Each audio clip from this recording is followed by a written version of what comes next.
upside down.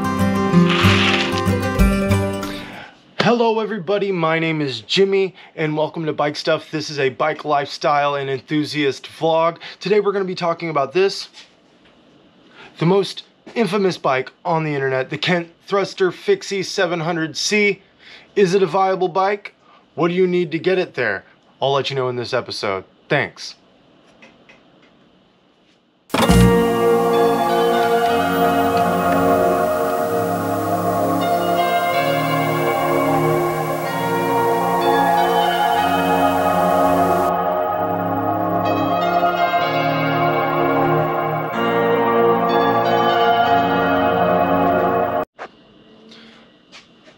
Alright, so let's discuss the KENT Thruster FIXIE. What it is it's an $100 single speed flip-flop hub fixed gear bicycle, i.e. you can either coast in one single speed or you have to be pedaling if the bike is moving. So that means those cranks are moving if the bike is moving forwards or backwards. It's the only way to get it to move. Now, this bike does cost $100. It's not the greatest quality, I'll be honest. Mine got refunded because of shipping issues, so this is essentially a free bike to me. So understand, I'm looking at it from that direction. What you see, we got like 700C by 35C bicycle wheels with, I actually replaced these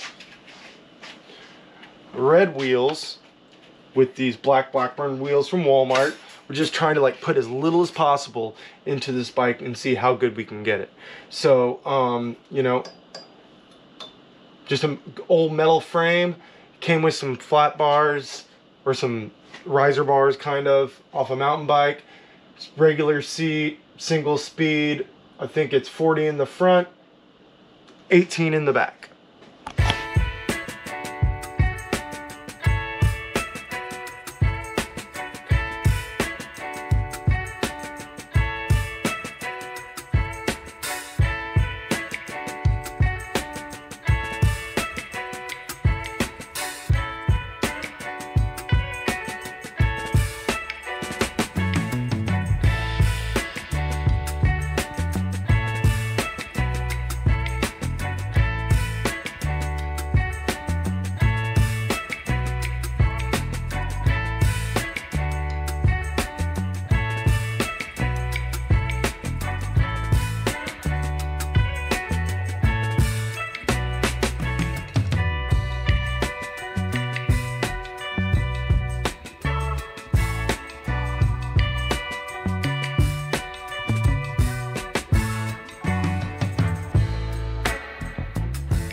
Alright everybody, so I have finally got all the old bottom bracket crap out of there.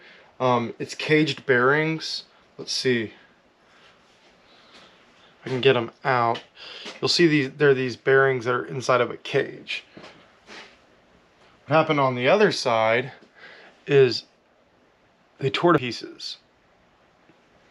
And so now all the bearings aren't in there anymore. This is an old school way of doing things. So here's what we're going to do. We're going to clean all the crap out of there. I think the last time I threaded that, I did it correctly. I am not sure. Let's just hope for that. Basically, if you've messed up your threads, it's going to be hard to thread this in. While I had the camera off, I did make sure that this is the right size bottom bracket that I got, and it is. So if you got a KENT Thruster FIXIE, one of the biggest things you're going to come across is these bearings are not very good and the bike isn't built well enough to handle ball bearings. You've got to have a really good drivetrain, really strong bike to handle that. So there's that. Get that out of there. It's kind of porous. What I'm going to do real quick is we're going to run and go get some degreaser. I'll be right back. So what's going on here is this is a spline. This is for this specific kind of bottom bracket. You'll see that matches up with that. I'm going to install it. So this is the left side of it. I'm facing the left side of the bike. So I'm going to go ahead and thread this in, and then I'll know how far to go in on the other.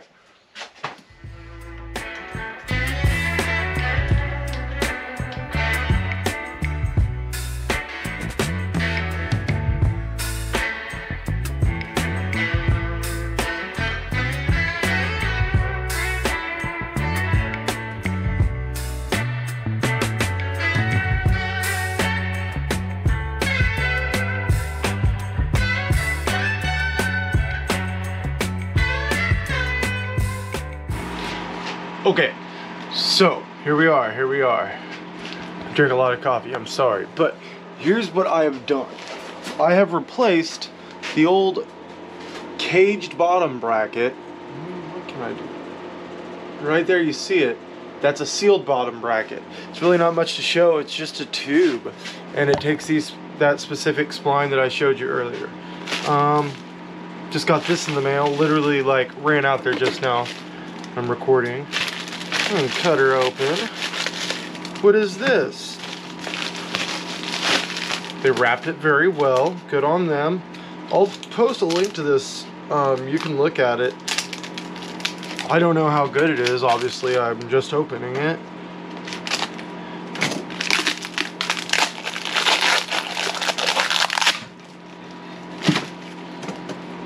Ooh, it's shiny. Shiny, shiny. So, what we got here, crank.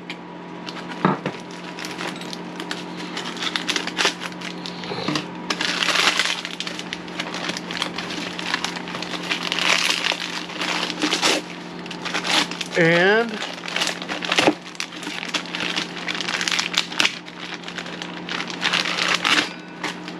another crank with a new front cog. This is awesome. So basically, the main issues with this bike is, of course, that bottom bracket. Also, I've replaced the bearings on the front and rear wheels. That's pretty fancy. But the other problem is this. This is the crank that came on it. It's held together by screws, as you can probably see, and it's just not good. I can feel it rocking on my axle, and it's just not an ideal thing to do. Plus, that axle's bad. So what we're gonna do now is we're gonna put this on the bike. It's really simple. All you got to do is put it on the square spindle and then put the bolts on there, and we're gonna do that real quick, and I'll keep you updated.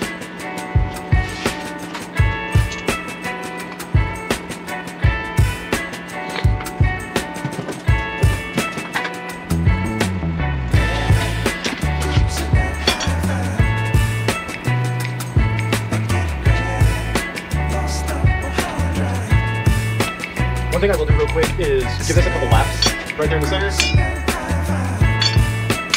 I'll kind of put that on there. I wouldn't say do that unless you feel comfortable doing it, but here's this bolt. Should go right in there.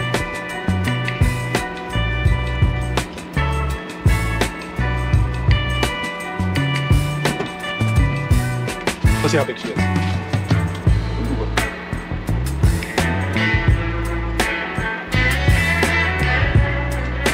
This is going to be a size, it says 8, it's a V8 it says, so yeah, that's what you use there if you buy this particular one.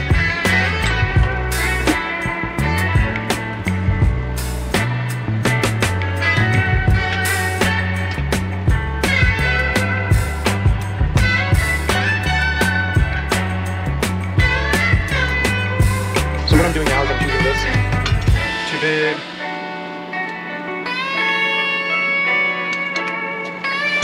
So if this is something you always want to torque down, it's because if you don't torque something down, it may not be properly tightened. It's right around 150 pounds. I'm going to go and grab the torque wrench and get this home.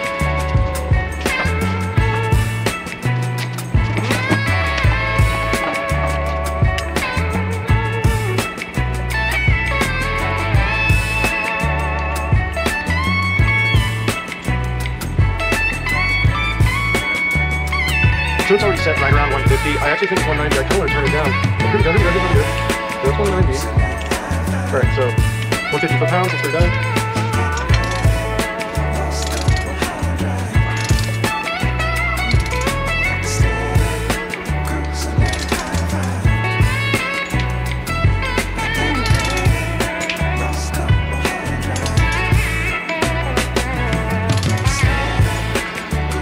So I'm gonna be honest, that's insanely tight right there. It didn't even click, and I can tell you that's gonna be tight enough. So we're gonna go ahead and just put the torque wrench away. Get off of there.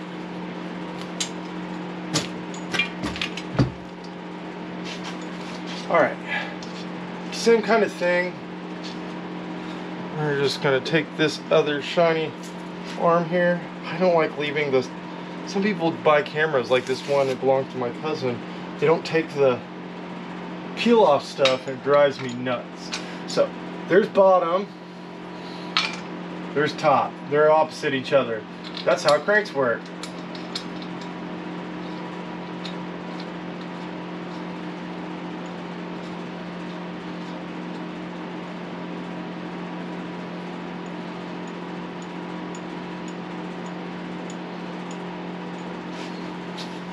"24 hours later."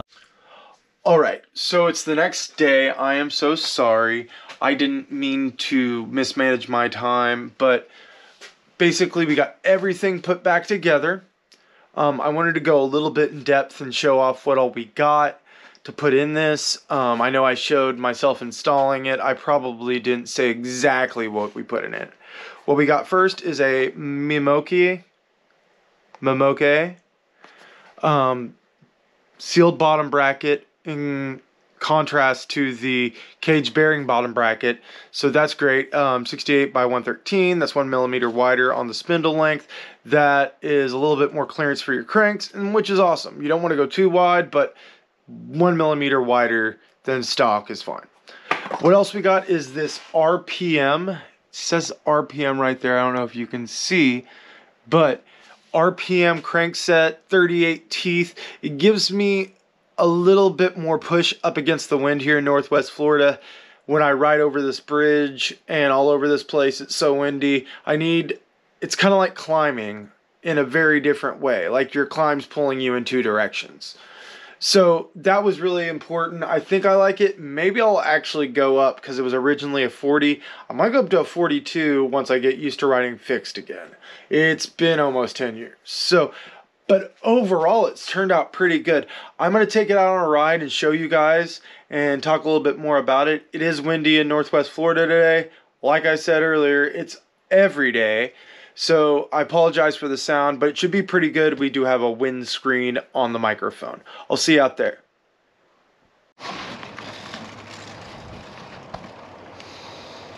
So here we are on the KENT Thruster Fixie 700C in full fix mode. Riding her now that I've changed everything out. I wanted to kind of be a little bit more like neutral at the beginning. I didn't want to say too much about how I felt about the bike personally, but it's a $100 bike, and I think that's a really good thing. There's some small things wrong with it, and I think if people knew how to work on bikes, it wouldn't be such a big deal. Now, what I can say is $100, you get these parts to fix this bike. You spent like $130 on this bike. So that's not a big deal. I think this is accessible, not only to get people fit and into cycling, but if you need transportation and you can't afford $1,000 for a car to get it registered and with insurance, that's another, God knows, $500 to $1,000 on top of it. So I think that the KENT Thruster Fixie has a place as accessibility if you're in a situation and you need a car or transportation and your transportation becomes a bike. I like it, especially in this setup. It runs really smooth, like riding one-handed, fixed for the first time in years. I rode it to and fro work last night. It's really smooth.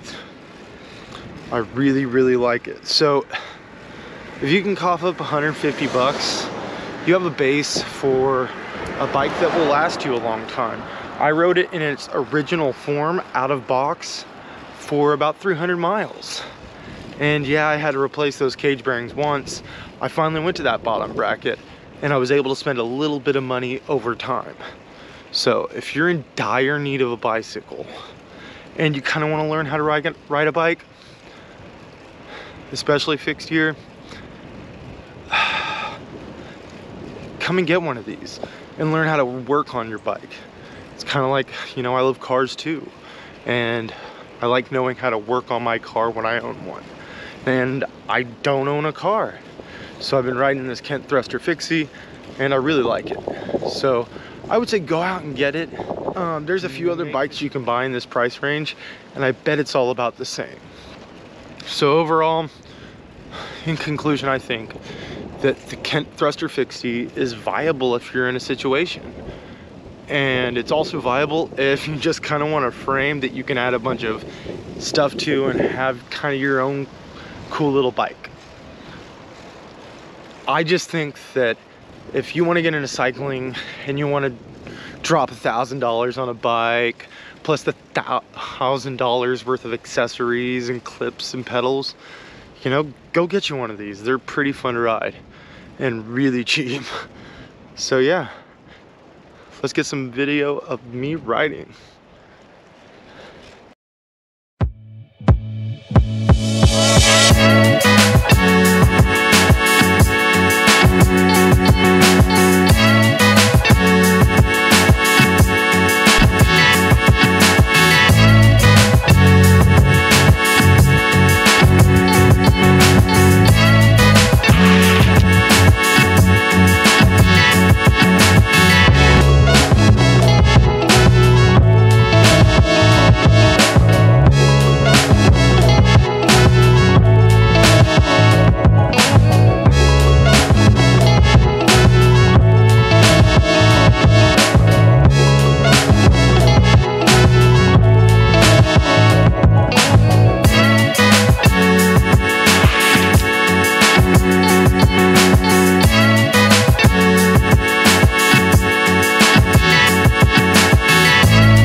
In closing, the KENT Thruster Fixie is a great option for a commuter in a pinch or somebody trying to get into cycling. It may take $40 to $50 over a few weeks to get it up and going, but if you're in that kind of situation, it's a great bike to go with. Thank you so much for watching the first episode of Bike Stuff, and if you're into bike stuff, like and subscribe. Have a nice day.